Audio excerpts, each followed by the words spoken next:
As Peyton Farquhar fell straight downward through the bridge, he lost consciousness and was as one already dead. From this state he was awakened ages later, it seemed to him, by the pain of a sharp pressure upon his throat, followed by a sense of suffocation. Keen, poignant agony seemed to shoot from his neck downward through every fiber of his body and limbs. These pains appeared to flash along well-defined lines of ramification and to beat with an inconceivably rapid periodicity. They seemed like streams of pulsating fire heating him to an intolerable temperature. As to his head, he was conscious of nothing but a feeling of fullness, of congestion. These sensations were unaccompanied by thought. The intellectual part of his nature was already effaced, he had power only to feel, and feeling was torment. He was conscious of motion. Encompassed in a luminous cloud, of which he was now merely the fiery heart, without material substance, he swung through unthinkable arcs of oscillation, like a vast pendulum. Then all at once, with terrible suddenness, the light about him shot upward with the noise of a loud splash, a frightful roaring was in his ears, and all was cold and dark. The power of thought was restored, he knew that the rope had broken and he had fallen into the stream. There was no additional strangulation, the noose about his neck was already suffocating him and kept the water from his lungs. To die of hanging at the bottom of a river, the idea seemed to him ludicrous. He opened his eyes in the darkness and saw above him a gleam of light, but how distant, how inaccessible. He was still sinking, for the light became fainter and fainter until it was a mere glimmer. Then it began to grow and brighten, and he knew that he was rising toward the surface, knew it with reluctance, for he was now very comfortable. To be hanged and drowned, he thought, that is not so bad, but I do not wish to be shot. No, I will not be shot, that is not fair. He was not conscious of an effort, but a sharp pain in his wrist apprised him that he was trying to free his hands. He gave the struggle his attention, as an idler might observe the feat of a juggler, without interest in the outcome. What splendid effort, what magnificent, what superhuman strength! Ah, that was a fine endeavor! Bravo! The cord fell away, his arms parted and floated upward, the hands dimly seen on each side in the growing light. He watched them with a new interest as first one and then the other pounced upon the noose at his neck. They tore it away and thrust it fiercely aside, its undulations resembling those of a water snake. Put it back, put it back. He thought he shouted these words to his hands, for the undoing of the noose had been succeeded by the direst pang that he had yet experienced. His neck ached horribly, his brain was on fire, his heart, which had been fluttering faintly, gave a great leap, trying to force itself out at his mouth. His whole body was racked and wrenched with an insupportable anguish. But his disobedient hands gave no heed to the command. They beat the water vigorously with quick, downward strokes, forcing him to the surface. He felt his head emerge, his eyes were blinded by the sunlight, his chest expanded convulsively, and with a supreme and crowning agony his lungs engulfed a great draught of air, which instantly he expelled in a shriek. He was now in full possession of his physical senses. They were, indeed, preternaturally keen and alert. Something in the awful disturbance of his organic system had so exalted and refined them that they made record of things never before perceived. He felt the ripples upon his face and heard their separate sounds as they struck. He looked at the forest on the bank of the stream, saw the individual trees, the leaves and the veining of each leaf, he saw the very insects upon them, the locusts, the brilliant-bodied flies, the gray spiders stretching their webs from twig to twig. He noted the prismatic colors in all the dewdrops upon a million blades of grass. The humming of the gnats that danced above the eddies of the stream, the beating of the dragonfly's wings, the strokes of the water spider's legs, like oars which had lifted their boat, all these made audible music. A fish slid along beneath his eyes and he heard the rush of its body parting the water. He had come to the surface facing down the stream, in a moment the visible world seemed to whirl slowly round, himself the pivotal point, and he saw the bridge, the fort, the soldiers upon the bridge, the captain, the sergeant, the two privates, his executioners. They were in silhouette against the blue sky. They shouted and gesticulated, pointing at him. The captain had drawn his pistol, but did not fire. The others were unarmed. Their movements were grotesque and horrible, their forms gigantic. Suddenly he heard a sharp report and something struck the water smartly within a few inches of his head, spattering his face with spray. He heard a second report, and saw one of the sentinels with his rifle at his shoulder, a light cloud of blue smoke rising from the muzzle. The man in the water saw the eye of the man on the bridge gazing into his own through the sights of the rifle. He observed that it was a gray eye and remembered having read that gray eyes were keenest, and that all famous marksmen had them. Nevertheless, this one had missed. A counterswirl had caught Farquhar and turned him half round. He was again looking at the forest on the bank opposite the fort. The sound of a clear, high voice in a monotonous sing-song now rang out behind him and came across the water with a distinctness that pierced and subdued all other sounds, even the beating of the ripples in his ears.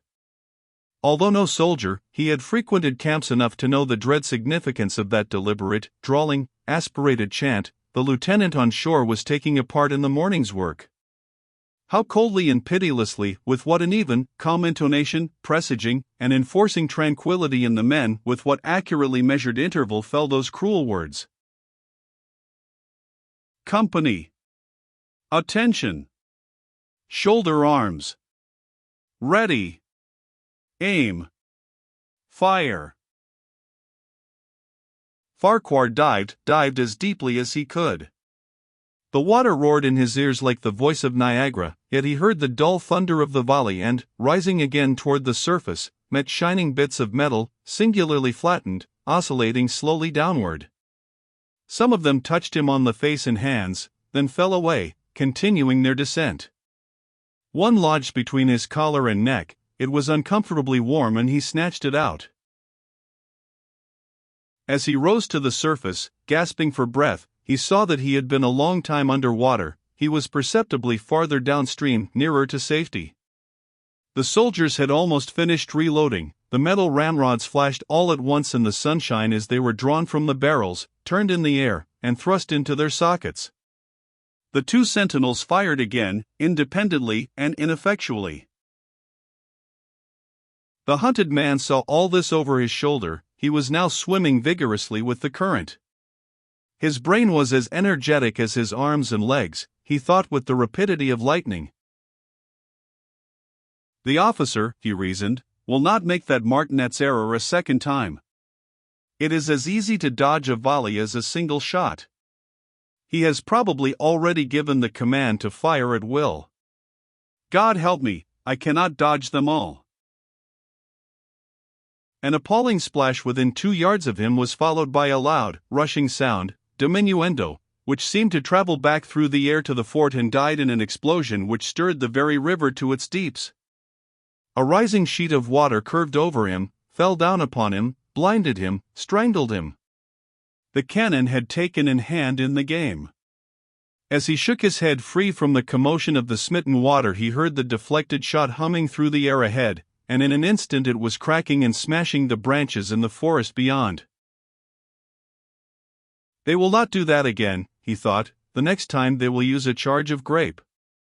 I must keep my eye upon the gun. The smoke will apprise me. The report arrives too late. It lags behind the missile. That is a good gun. Suddenly he felt himself whirled round and round, spinning like a top. The water, the banks, the forests, the now distant bridge, fort and men, all were commingled and blurred. Objects were represented by their colors only, circular horizontal streaks of color. That was all he saw. He had been caught in a vortex and was being whirled on with a velocity of advance and gyration that made him giddy and sick. In few moments he was flung upon the gravel at the foot of the left bank of the stream, the southern bank, and behind a projecting point which concealed him from his enemies. The sudden arrest of his motion, the abrasion of one of his hands on the gravel, restored him, and he wept with delight. He dug his fingers into the sand, threw it over himself in handfuls and audibly blessed it.